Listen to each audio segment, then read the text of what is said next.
the other commissioners running on the Democrat side, they honestly want to do all future electricity without nuclear and without fossil fuel generation, which means they think they can do it all with renewable energy. Now, and that meant including, I mean, I brought it up. I said, what about natural gas, combined cycle natural gas backup, which are peaking, which are plants we can turn on at peak and come in when maybe we're short of renewable energy? And the answer is no, we'll do it all with renewable energy.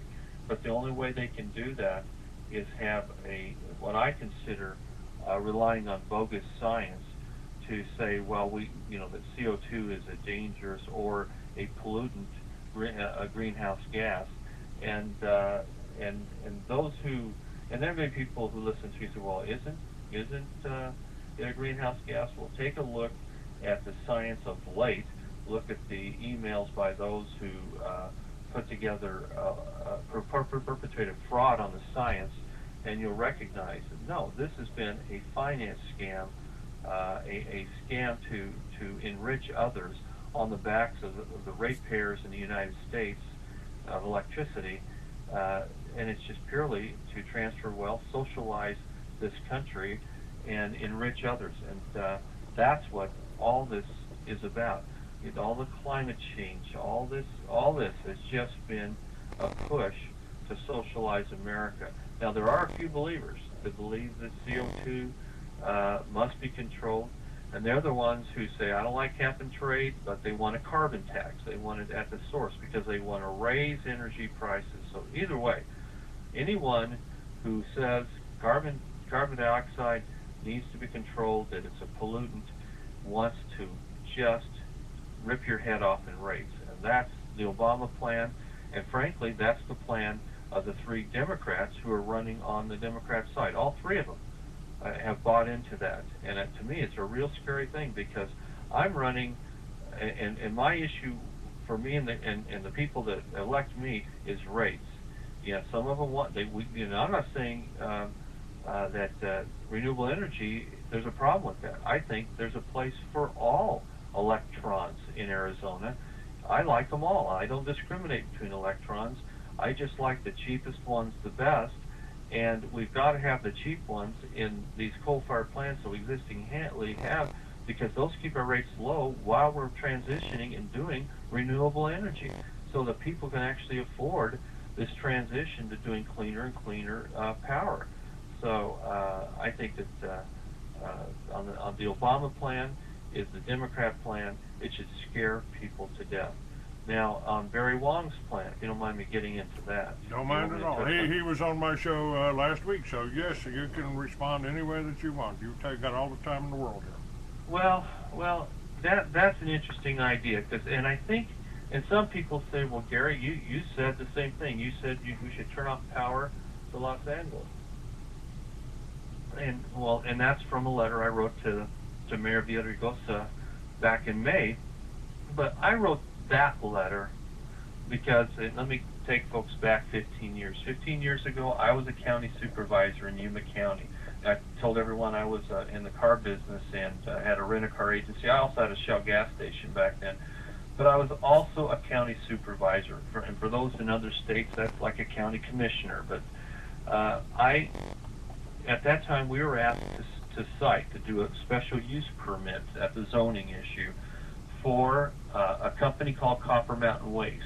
Now Waste Management, which is an international company, owns this landfill. It's 2 sections of land. The contract for that one made it all financially viable. There was one contract with a major city in California, and that city was Los Angeles. So Los Angeles's landfill is in Yuma County, Arizona, where I cited it. 2 sections of land. People understand that's a lot of land. And they still use it 24 hours a day, 7 days a week. Los Angeles has transfer stations, and those of you who go to get rid of a truckload of something, usually take it, and if you don't go to the dump, you take it to another area in your county, and it's a transfer station, and then they transfer it to a landfill somewhere. Well, that's how it's handled in the city of LA, and we're a municipal partner with them. Arizonans are. in taking care of their waste. Not only that, we take care of their sludge. And for those who don't know what sludge is, that's the stuff at the bottom of the sewer after everything else is recycled out, water treated, and it's that stuff. All of that is injected with a chemical so that it can be actually used as a fertilizer.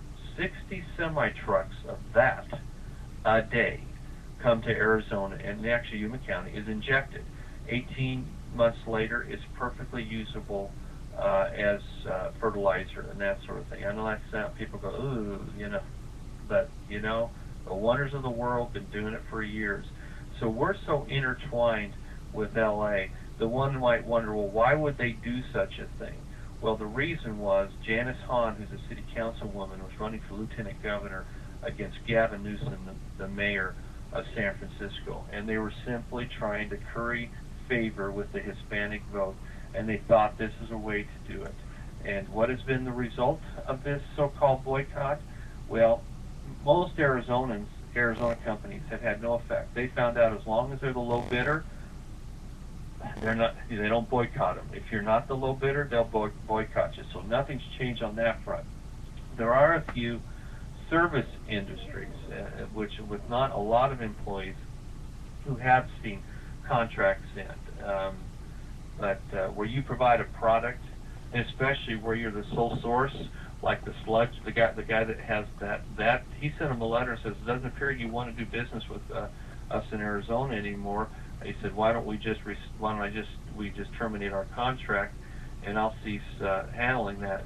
And they wrote him back and said, if you do that, we'll sue you for breach of contract.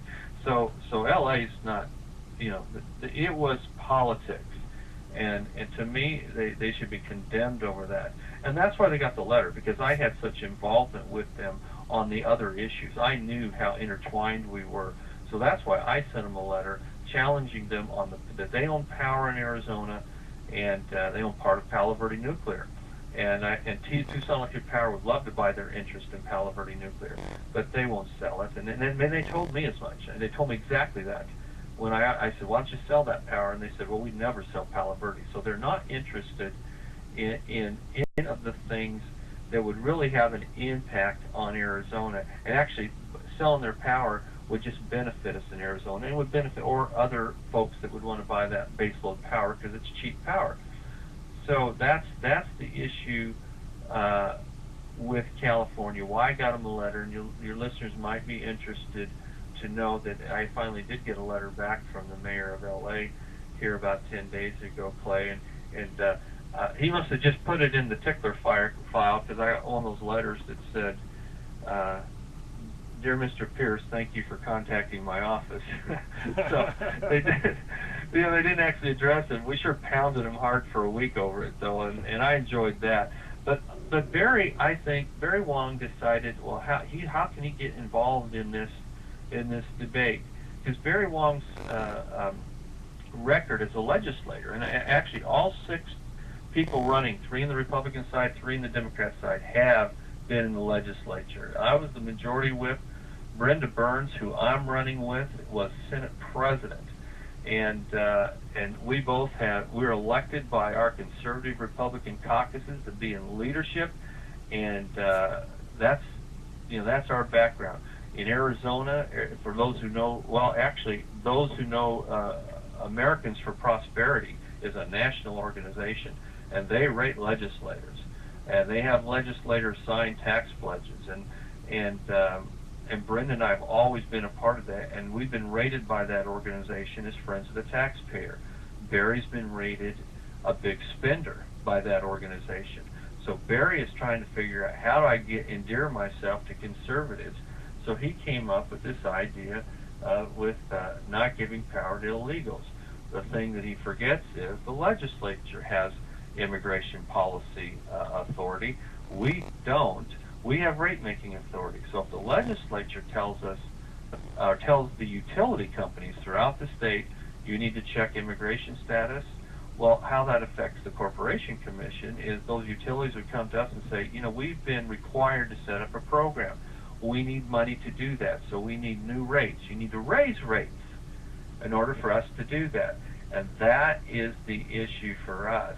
And so I told everyone, look, I think the legislature, after Senate Bill 1070, I think the legislature knows exactly what they want to do,